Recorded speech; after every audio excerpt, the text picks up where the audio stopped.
Figured today would be a little different. I'm going to talk about this guy right here. This guy right here. Can you see it? No, you can't. Man, where do I start? I wanted to love this game when I was a kid, but I hate this game. I hate the water temple. I hate the dirt temple. I hate those beef jerky boys who scared me as a kid. Hey, if you're into mediocre ideas like these, you should check out today's episode of Side by Side, a local co-op game show where I, Dylan, and I, Cassidy, are going to talk about games that are good, bad, and sometimes mediocre. And you know what? Today, we got something special to talk about. Because last time, we played a game called Dismantle, and it was fun. It was. And we just kind of like, it was an okay experience. It was decent. It was the mediocre. It felt kind of right in the middle. It was meh. Yeah, it was good and bad. It had some things that were good about it that I could recommend. It had some bad things. I'm like, well, if you're really into the genre, maybe it wouldn't work. I'm really glad they decided to make another one. So today we're playing a game that I've been actually looking forward to for a very long time. I've followed the developers on social media, which for me is crazy because I don't like social media, even slightly. I don't like even posting things to promote this show. But that being said, I followed them and I watched the animators talk about the process of like the animations they had for this project. I liked them working and tweaking the combat. I liked the aesthetic a lot. It reminded me a lot of games that I love to play, specifically beat 'em up kinds of games. We decided that we'd play a few games before we started. We actually started with an NES game just to really get the genre flowing. And so we played River City Ransom. If you haven't played it, what's wrong? If you haven't played it, if you haven't played it, it is like the godfather, the grandfather, the primordial soup that all of the best beat 'em up games come from. Yeah, it was definitely a game that I have personally never played, but I had a lot of fun playing it. It was super easy to get into. I thought the story was very fun and Kind of charming. It was very charming. It was Yeah. pretty sweet. Like our girlfriends got stolen, and we got to fight to get them back. It was fun. I like that everybody you beat up says barf or blark or some, silly onomatopoeic like expression of nonsense. My favorite part was that when you beat up a guy and then he like passed out, you could use his passed out body / corpse to beat his friends to death, Yeah. which I think is very metal and very cool. Yeah, so we went through that and then we fast forward to Super Nintendo when we played a little bit of Final Fight 3. I figured it was probably one of the easier ones to get into because it has a little bit of more modern controls while still being very much of its time, of its era. And what'd you think of that? Yeah, that one was also pretty fun. Seemed easy to play. Controls were fun. Good. The graphics held up surprisingly well for like an older game. It looked cool. Yeah, it was fun. And then the third one that we played, once we had basically kind of gotten like the older generation things out of the way, we played something that came out about a decade ago called Castle Crashers. Now Castle Crashers is probably one of my favorite games that I've ever played, and like when we sat down and played it, like we probably shouldn't have been drinking. So we sat down and we played it initially for a little while, and we had a decent time just kind of getting the feel for it. Right. Again, we just played it to kind of warm up. And then we unveiled the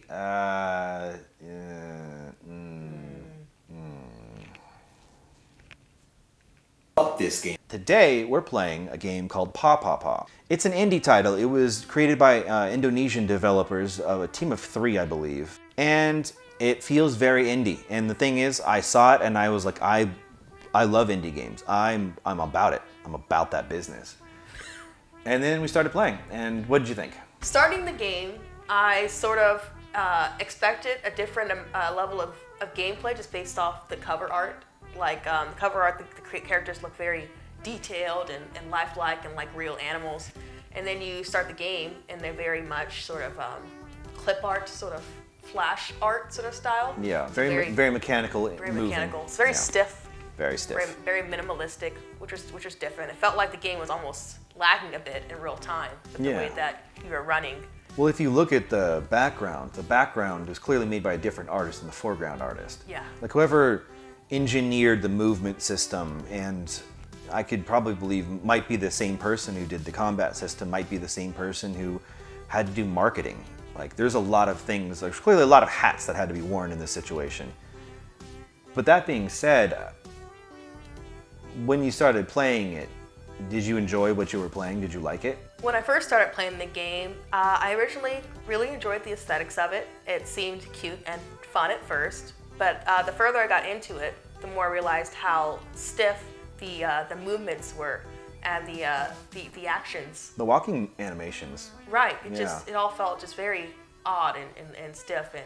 Yeah, like your feet were like Scooby-Dooing. Right. Yeah. It was just kind of just like I felt like it was like skipping a frame almost with every movement. It just was not fluid. Yeah, there's a problem that I have a lot with, like, I don't like it when I can watch a character's foot land and then slide.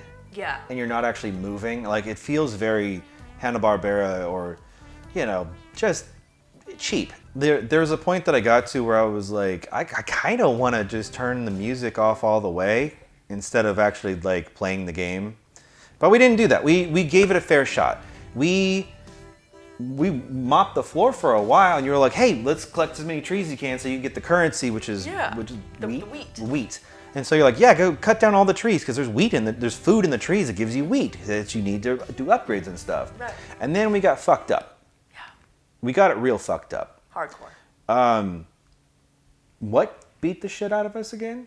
The little tree guy, the fucking Lorax of the game. The Lorax came and axed us down hard. Like it was the first taste of what was to come when it comes to boss fights, and it's very indicative of, unfortunately, people who aren't really good at doing boss design because it wasn't good design.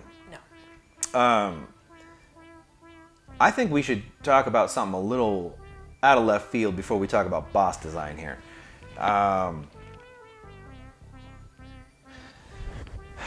So while we were playing, we decided we were going to take a step back and play something that had a little bit better design. And that game was Dark Souls 3. And we played Dark Souls 3 for about a half an hour, which is as long as it took for us to get from the beginning of the game past the first boss. Tell us, how did your experience go with Dark Souls? So the very first time I played it, you said this button's to hit, this button's to dodge. You just told me the controls, and you just let me go at it. Mm-hmm. And then I went at it, and I promptly died.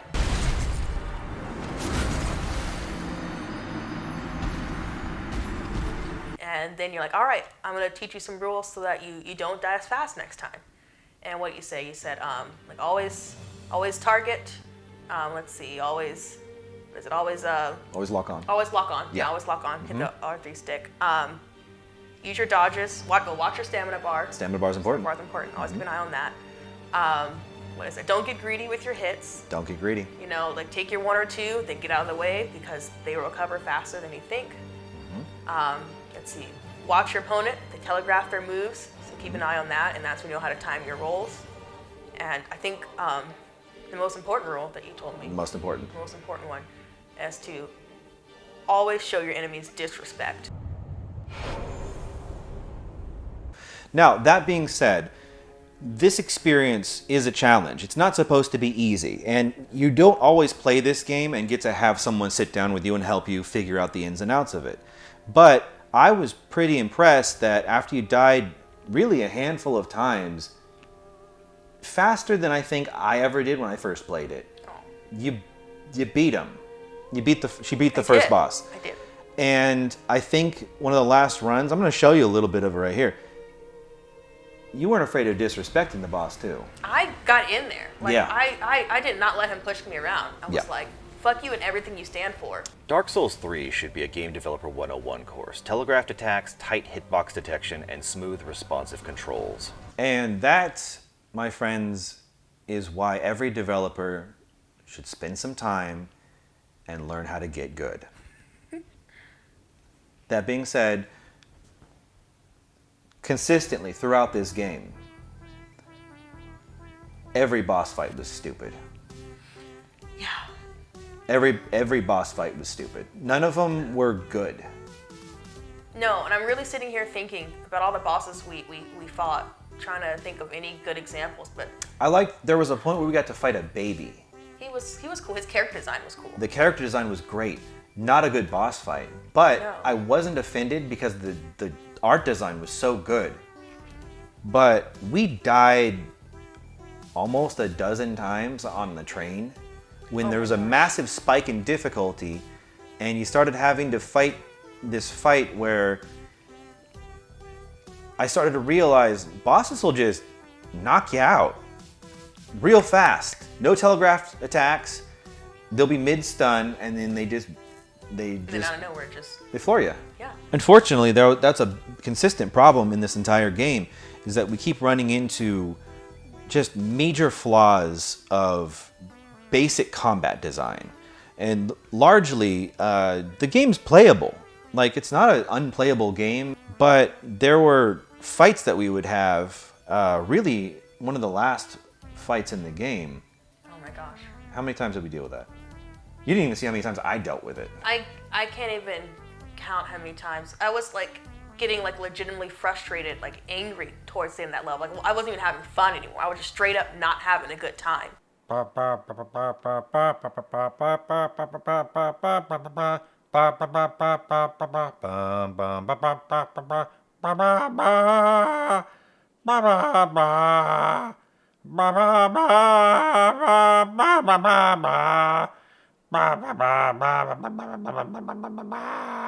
For as much time as we spent playing this game, the last fight was quick. It was pretty fast. But like the second to last fight, one of these levels where we have to, we're on the way there. We're in the final castle and we're on our way to the end, and it was a miserable struggle. It was such a grind. Was that the one that at one point I had to stop to go grind and level my character up? Yeah. Because yours was a bit higher than mine, Stuart, and playing solo, and you just really needed every skill point possible to make it through. I think I had to reset my character in order to get better weapons to beat that level, because I just could not do any appreciable amount of damage without the highest tier weaponry, which is awful. And then we had to go grind to get wheat to get potions, because you need a bunch of potions. Yeah, wheat is the currency in the Yes. game. Having to grind currency in order to buy health potions in order to survive a fight that is a slog. I had played for a while to get myself to the point where I was like, let's just get us to the end so we can see what the last few, like we even played all of the other levels together.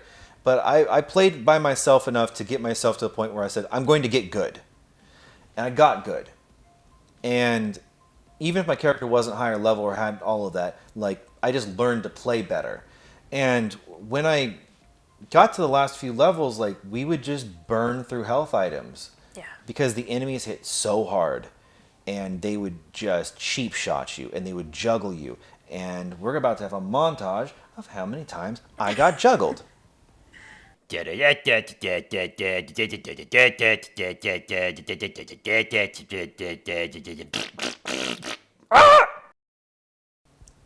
Stupid.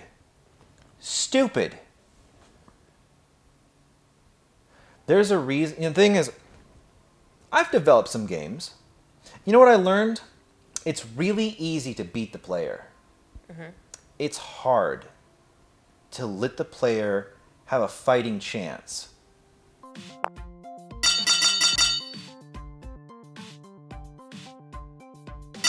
And the thing is, when I played PawPawPaw, the scariest thing was RNG. Random number generation. Is the enemy going to fight me for once? Or are they going to act like a punching bag?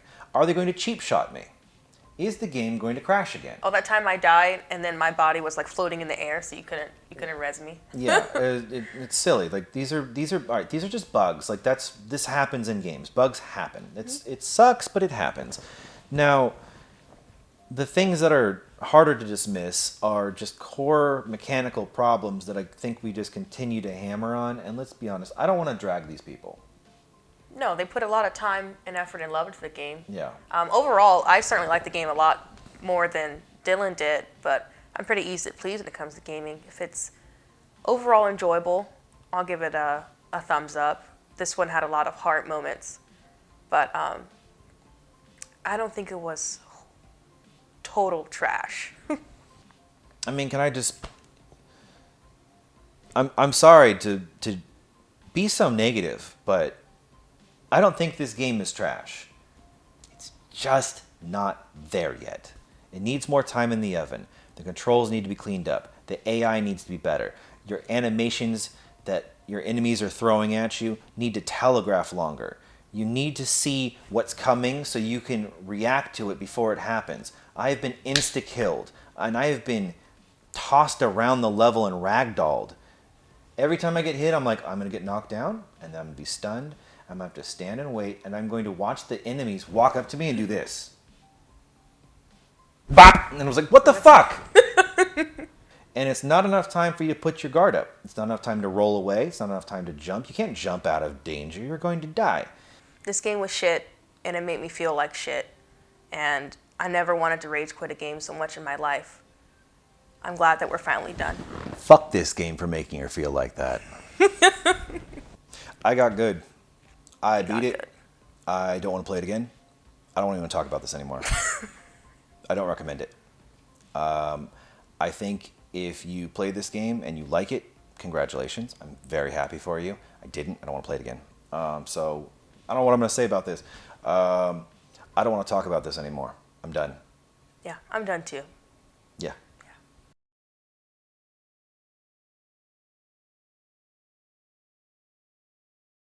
You know what else? I don't even like the story to this game. I realized after playing it for a while, stupid game, stupid storyline. I realized we're actually domestic terrorists. And you know what? I don't fuck with terrorists. Fuck that storyline.